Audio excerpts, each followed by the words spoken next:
I finished Watch Dogs 2. I've gotten all the trophies except for the 5 online trophies that are a bitch to get.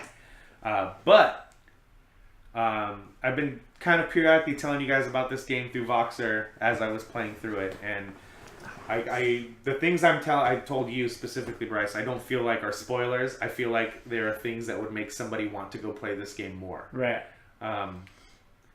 There's it's a side mission, but there's a mission that's one of the first missions you get, and you have to go and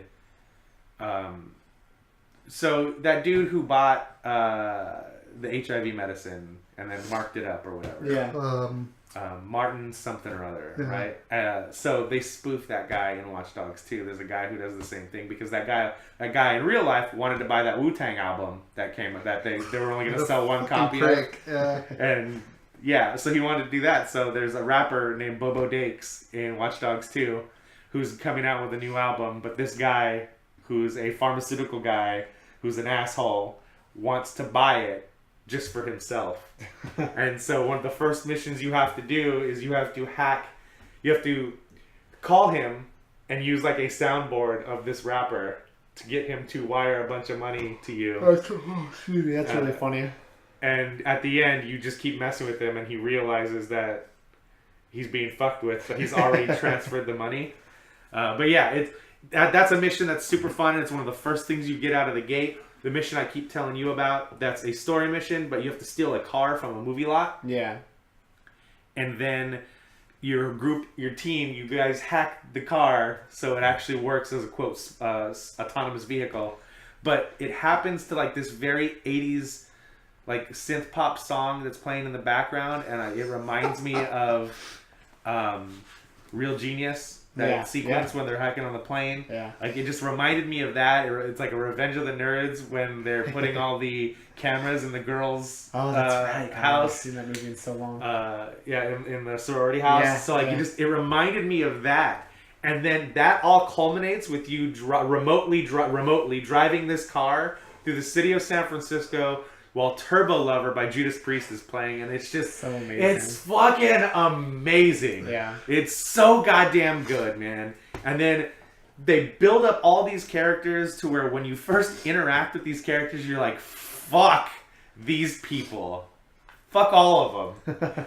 But they slowly start telling you stories about these characters, and you learn about these characters, and you grow really fond of these characters. And when there is a character death in the game, it doesn't feel unearned. It feels like it comes quickly, but it doesn't feel unearned that you feel the way about that character that you feel. Yeah. Then halfway through the game, they introduce a fucking brand new character, and by the end of the game, you're like, this dude is dope. Like, it is everything right with open world games right now. There's a lot of them out there. There's a lot of garbage out there. There's some middling stuff out there. And admittedly, I liked Mafia 3 a lot, but I can understand why someone would call that a middling to bad open world game, because it's this big world with doesn't seem like a lot going on in it. Yeah. Because it's a very linear story they're telling you. Watch Dogs takes the Grand Theft Auto 5 or the Rockstar formula of open world to where there's side missions that are in the game that you don't have to do. But you feel like, oh man, if I do this mission, I'll get another upgrade point, and I can upgrade my thing. Like, and then when you do them, you're like, that was really fucking fun. You can basically be an Uber driver in the game and pick up cab fares.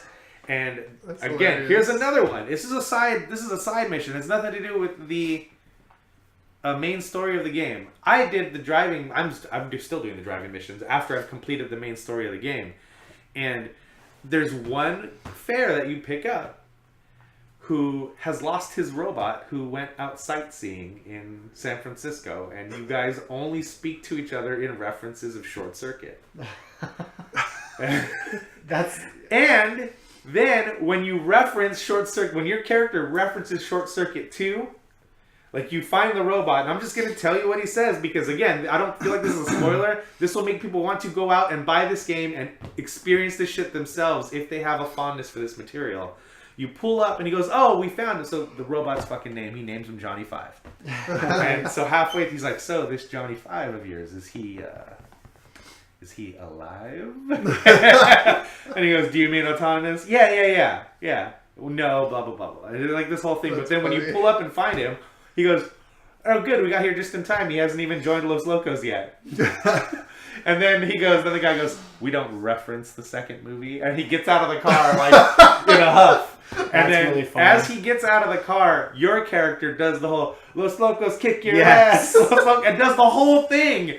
And then, like, you can't drive away, you can't move while he's saying the whole fucking saying. And then after he's done, that's when it says, "Mission complete. Here's your XP, here's your points." That's really cool. It is so fucking good, man. Like, it sounds a little Saints Row-ish a little bit, as far as the humor. A little bit, but not to that extreme. Yeah.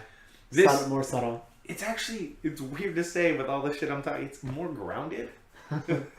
Than even like the Grand Theft Auto 5 game that we just recently played a few years ago. Yeah. Like, it feels like, and I've kind of started to realize why it's happening this way and why people our age are enjoying video games so much. It's because people our age are finally the lead designers and the lead producers, and the lead story developers. Yeah, that's true. So it's not like a lot of people will complain about, you know, the retro movement that's come around, and it's like, no, man, these people are people that are our age that are making games like the games they loved growing up. And now the people that are making these big gigantic quote AAA titles that have hundreds of millions of dollars into them or whatever, like Ubisoft does or Rockstar does, they're people our age that are referencing the shit they loved growing up. Like, this game, it takes place in modern day, but it feels so 80s at the same time.